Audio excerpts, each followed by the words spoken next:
Shalom, shalom. This is a video that's been on the internet for quite a few years. It's been passed around through quite a few brothers. A couple brothers that put it on their channels. But the first time I saw it, you know, I wanted to do a breakdown on it. And, well, today is that day. So without any further ado, all praises, glory, and honor be unto Yahweh Bashem Yahushai, Bahashem Rakah Kadash. Double honors unto the apostles and the elders of GMS, who are the true leaders of all Israel on earth today. Salutations to the Akim, you know, the confusion of face Akim that are joined unto our ranks, that hazard their lives and their freedom to do this work in truth and sincerity. And to the hopefully elect, the Akwathium, that are listening and learning. To you, I say Shalom. The name of this video is called Black History in the USA, a Banned Cartoon. Yeah, so let's let a little of it play. Now it's time for a brief history of the United States of America. Hi, boys and girls, ready to get started? Once upon a time, there were these people in Europe called pilgrims, and they were afraid of being persecuted. So they all got in a boat and... The pilgrims were Edomites, okay? And they were kicked out of, they weren't afraid of being persecuted. They didn't want to follow the rules. And at the time that they came over here, there still was a lot of Negroes in power, sitting in power seats in the old world as well. Okay? And they came to the new world, which is where the 10 tribes had gone to, despite any ignorance of these stupid jakes, these BOIs, if I call them, black only Israelites that want to deny the northern kingdom. The old world, Europe, Africa, and Asia, was fully occupied with people. All right, they came out of the Euphrates and went to the waters, and the Lord held back the flood, and they went a year and a half sailing, a year and a half in waters, whether it said a boat or not. All right, they went a year and a half in waters to a place where mankind had never dwelt. That is the new world, by simple deduction. Secondly, and more importantly, all the relics that was found among them proved that they had once lived in the so-called Middle East. So you people who deny that are just clearly woefully ignorant and stupid. Sailed to the new world where they wouldn't have to be scared ever again. Oh, I'm so relaxed. I feel so much safer. But as soon as they arrived, they were greeted by savages, and they got scared all over again. So they killed them all. Now let's stop right there. They had them. They did exactly that. But you see, they kind of made them the truth. The true thing is that this is Esau's color, lighter complected, of course, because the natives were copper-colored people. Not that much different from a Negro. Okay? Let's prove it. Here are some videos, all right, of copper-colored Native Americans. They're not red. They're not red at all. Here are a bunch of pennies. Okay?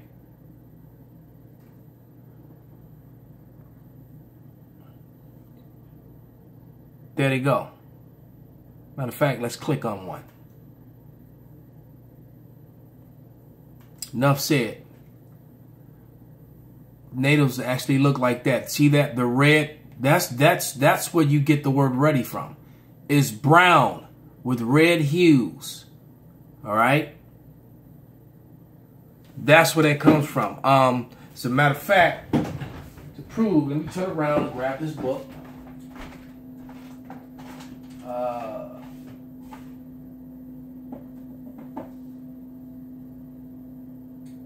I think it would be this one. Yeah, this is Snowden's book.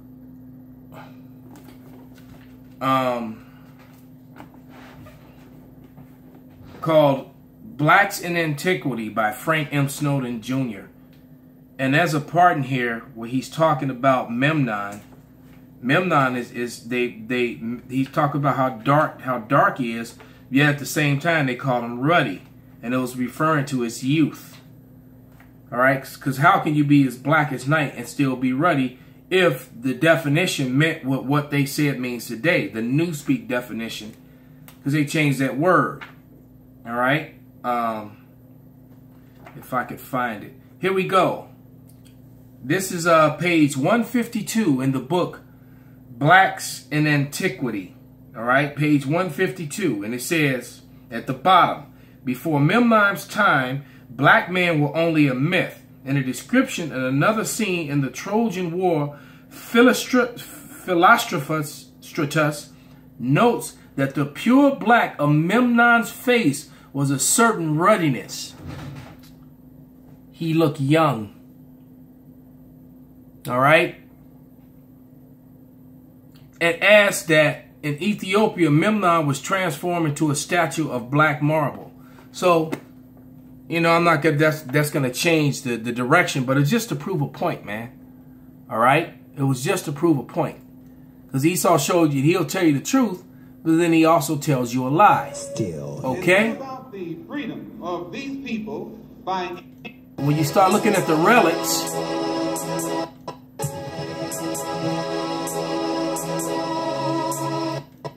there we go. That's a book. I think that book costs quite a few thousands of dollars. But these are pictures from a book that's a couple hundred years old. These were your natives. Look at them. Look at them. Okay? So, there it is, man. Copper-colored people. All right?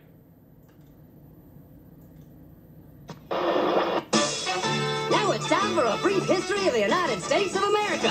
Hi, boys and girls. Ready to get started? Once upon a time, there were these people in Europe called pilgrims, and they were afraid of being persecuted. So they all got in a boat and sailed to the New World where they wouldn't have to be scared ever again. Oh, I'm so relaxed. I feel so much safer. But as soon as they arrived, they were greeted by savages, and they got scared all over again. So they killed them all. Now you notice. Oh shoot! Boys and girls, ready? Wait a minute. Didn't mean to do that. Afraid of being persecuted. Salakia. Sailed to the New World where they wouldn't have to be scared ever again. Oh, I'm so relaxed. I feel so much safer. But as soon as they arrived, they were greeted by savages, and they got scared all over again. So they killed them all. Now notice there was no fear in the natives' eyes. They didn't know what guns were, and they didn't come at them aggressively. They actually helped them. Okay, and this is what Esau did to them. All right. This is what Esau did to them. Okay? The scripture, let me see if I can find it.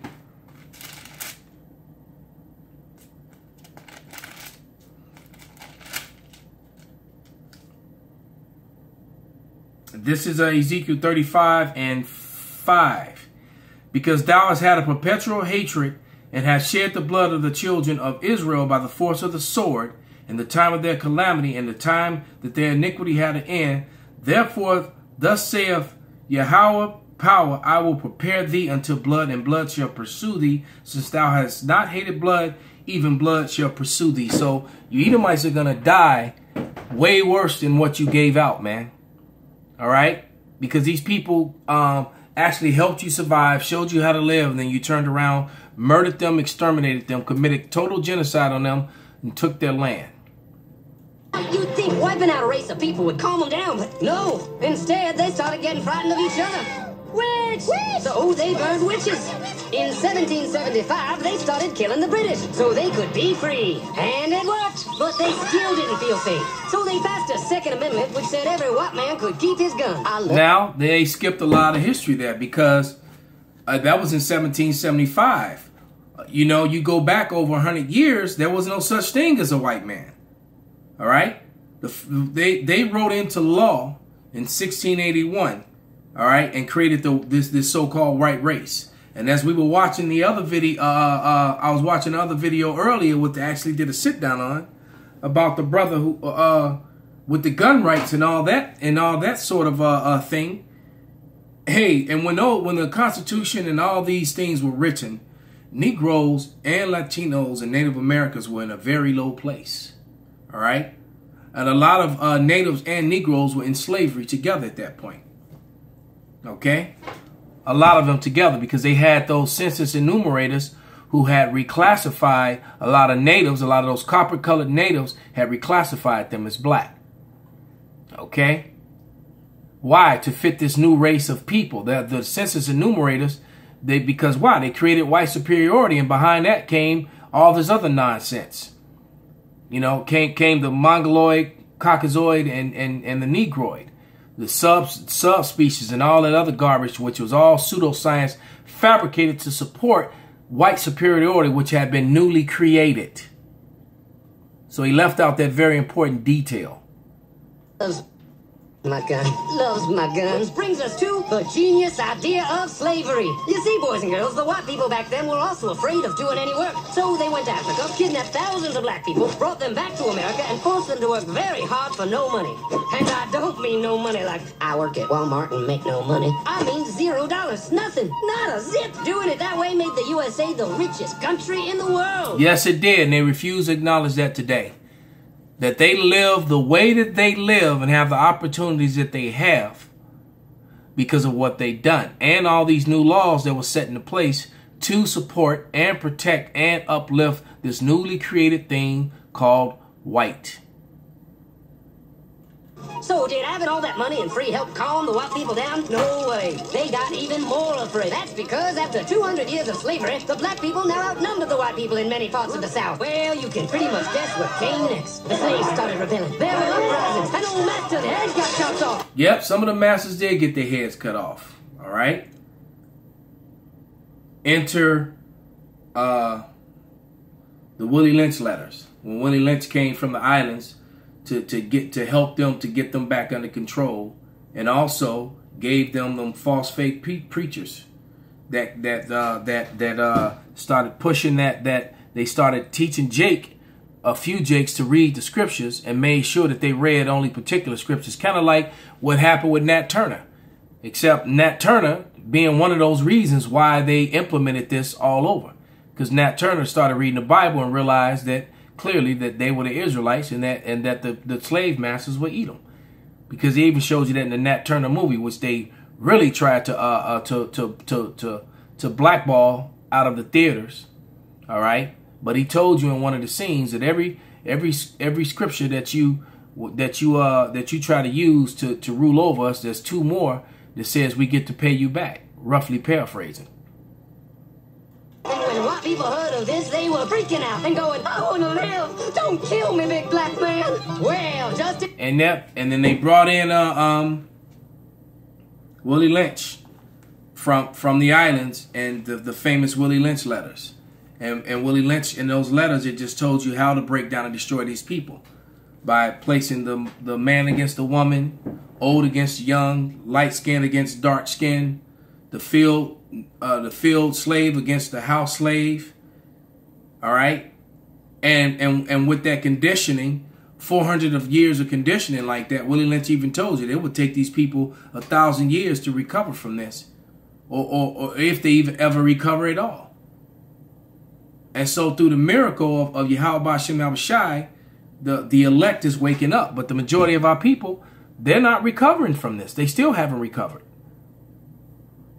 In the nick of time came Samuel Cope, who in 1836 invented the first weapon ever that could be fired over and over without having to reload. And all the Southerners were like, yeehaw! But it was too late. The North soon won the Civil War and the slaves were freed. Yep, they were free now to go chop all the old masters' heads off. And everybody was like, oh no, we're gonna die. But the freed slaves took no revenge. They just wanted to live in peace. But you couldn't convince the white people of this. So they formed the Ku Klux Klan. And so that scripture was perfect. Matter of fact, I'm going to read it again.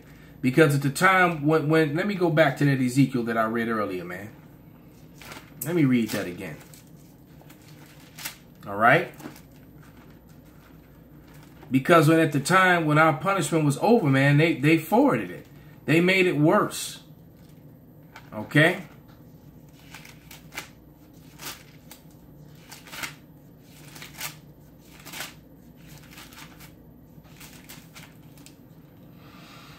Yeah, it says, this is Ezekiel 35 and 5 again. And it reads, because thou hast had a perpetual hatred and hast shed the blood of the children of Israel by the force of the sword, and in the time of their calamity, and at Salakia. In the time of their calamity, in the time that their iniquity had an end, all right? So at the end, so when it was supposed to be over, all right, Esau forwarded, and how? Well, the screen is going to show you now. The Ku Klux Klan formed, and they started hanging and murdering and killing, and then they wouldn't allow you to own land, wouldn't allow you to get jobs, made you live in squalor, all right? Still kept you in slavery in some places, all right? And in 1871, the same year the Klan became an illegal terrorist organization, so 100 years, because it was actually 1861 when they actually 1881 Salakia, when they started when they wrote into law that this new race of white people. So almost 100 years later, the Ku Klux Klan was created to help enforce it. The group was founded, the National Rifle Association. Soon politicians passed one of the first gun laws, making it illegal for any black person to own one. It was a great... So if you can't own a gun, and all these Klansmen got guns, and you cannot take a white man to court, then they can do whatever the hell they want to do to you. And that's exactly what they did. And there is going to be a great recompense for this. A great recompense. And it's starting to happen already. All right? Jake is lashing out at Esau, man. It's all over the internet. And the Most High is starting to destroy them with all these drugs and opioid problems and the suicide and the collapsing of their society.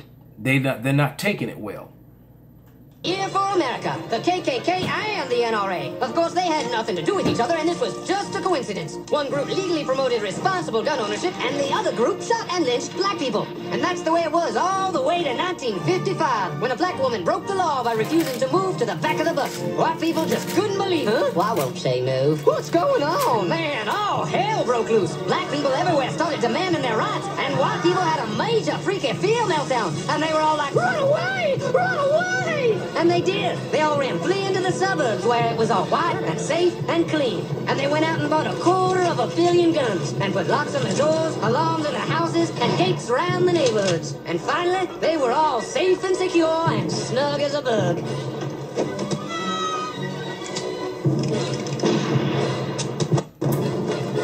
And they call that white flight. In the 1970s, they all ran, you know, to the suburbs, man. And that's also going to be where they're going to die. And because the funny thing is that they ran out to the suburbs to get away from Jake, but they're going to die at the hand of their own people when